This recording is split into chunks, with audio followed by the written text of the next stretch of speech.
എൻ്റെ ഒരു സുഹൃത്ത് പ്രൈവറ്റ് സ്ഥാപനത്തിലാണ് വർക്ക് ചെയ്യുന്നത്. അദ്ദേഹം റിട്ടയറായി. വലിയ പെൻഷനോ കാര്യങ്ങളോ ഒന്നുമില്ല. EPF എന്നൊക്കെ ഒരു പക്ഷേ 1000 രൂപ എല്ലാം കിട്ടിയാൽ കിട്ടി, അത്രയേ ഉള്ളൂ.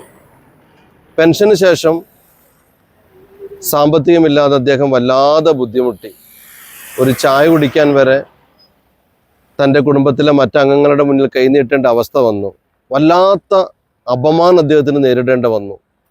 ആ പാവം മനുഷ്യൻ ഇപ്പോൾ ഓട്ടോറിക്ഷ ഓടിച്ച് ജീവിക്കുകയാണ്. ഈ അപമാനം എന്ന് പറയുന്നതും അവഗണന എന്ന് പറയുന്നതും വളരെ പ്രയാസമുള്ള സംഗതിയാണ്.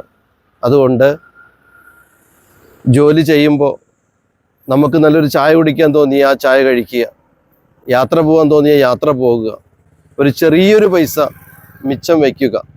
ഒരു ചായ കുടിക്കാനോ കാപ്പി കുടിക്കാനോ ഒരു യാത്ര പോകാനോ തോന്നുമ്പോൾ മറ്റുള്ളവരുടെ മുന്നിൽ കൈനീട്ടുക എന്ന് പറഞ്ഞാൽ അത് വളരെ പ്രയാസമാണ്. അത് അതീവ ദുഃഖകരവുമാണ്.